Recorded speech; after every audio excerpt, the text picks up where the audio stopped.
8. The Radio Wammo Breakfast. TV on the radio with Hamish, Coleman-Ross from stuff.co.nz. Yes, Hamish Coleman-Ross has spent the week in Christchurch reporting for stuff.co.nz. G'day there, Hamish. Good morning, mate. How are you? Good. And I guess over the past week you've really got a full and almost complete picture across Canterbury of what's been going on.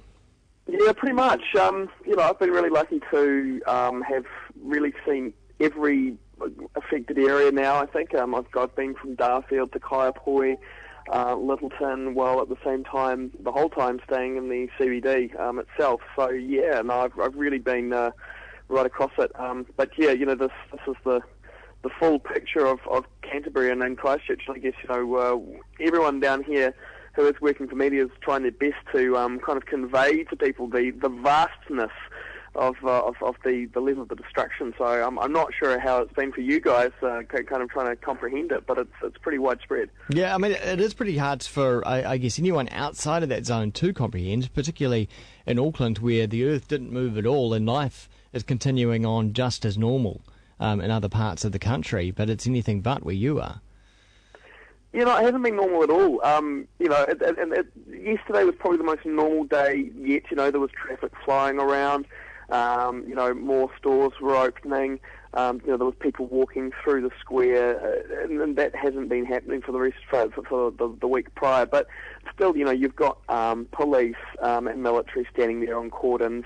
Yesterday, we still had a couple of rather large aftershocks. That you're sitting there, and I'm sitting here working out of my hotel room now because the press offices have been temporarily shut due to the quakes, while engineers can have a look at the structural damage to it. It just reminds you that this is very much a real thing, and that the earth is actually moving quite violently underneath you. And just because the big one was on Saturday doesn't mean that these little aftershocks haven't been any less unnerving, especially for the people of Canterbury, who kind of had to relive, for a lot of them, as they've simply described as terrifying. And of course, it's all the little small stories, small but very significant in their own right, that are also sort of coming out from the wider areas. You've been out to Diamond Harbour and Governor's Bay and places like that, haven't you?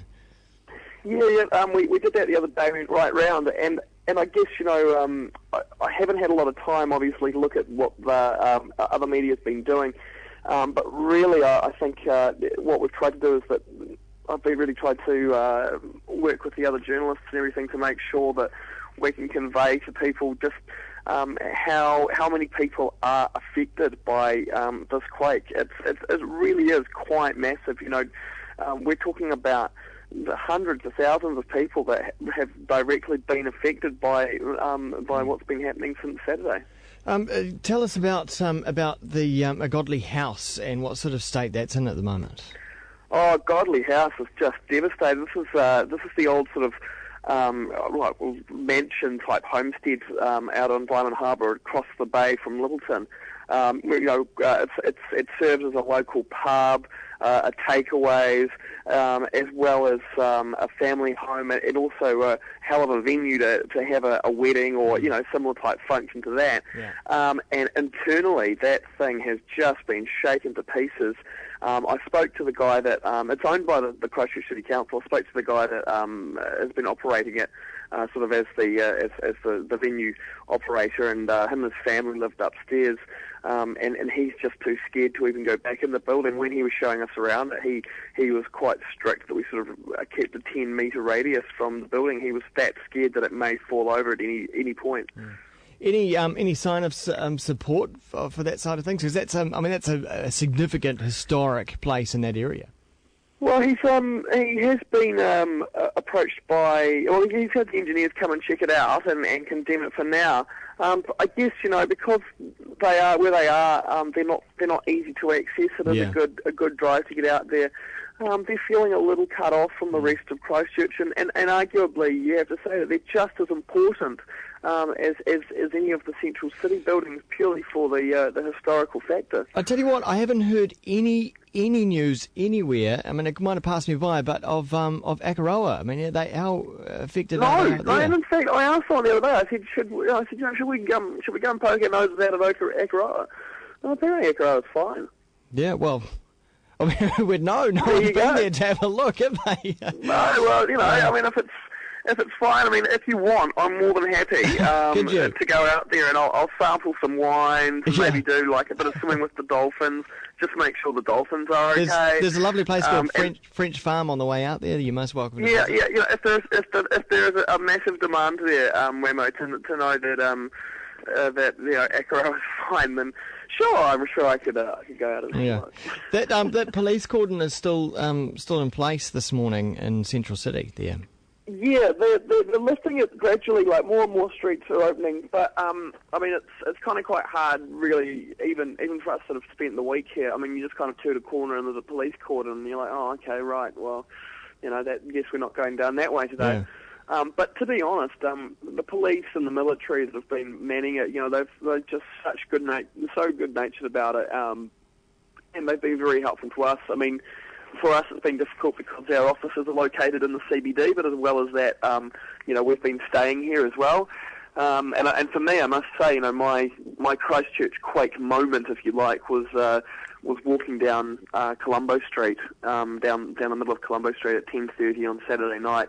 Not a single soul around. The police allowed me in, but I said I had to walk down the middle of the road as I made my way down, and just for there to be not only nobody else, no people for about over 4 blocks that I walked on my own. It was just no sound, no sight of anybody else, any other movement. It was quite eerie, really. Bit of a change, normally dominated, of course, by boy races. Yeah, well, I mean, and this is the thing, and like you've got to understand, like I said, that there is nobody who lives in Christchurch that hasn't been affected or touched by this, And I guess the other thing that I really want to say, and travelling around and seeing all the different parts of Christchurch, I have got to say that it is just an absolute miracle that nobody was killed. We're seeing chimneys fell here and this fell there, and I just happened to be here at the time, and I just happened to have this, and I hadn't stayed there for whatever reason. Just so many kind of last-minute escapes, and you've got no idea, how close people came to some terrible tragedy, and yet nothing occurred. Yeah. Well, how long are you spending down there now? Are you going to be? I'm not sure. Look, we're still having aftershocks. The last one we had was at 12:30, unless there's been another one in the last half hour that I hadn't felt, but I definitely felt the one at 12:30 this morning. There's still a lot down here, and until such time as we're told to go home, well, that's where I'll be. All right, thanks very much, Hamish. No, thanks, man. Stay safe. That's Hamish Coleman-Ross reporting for stuff.co.nz. You can check out all his video reports up there in the main earthquake section of the site.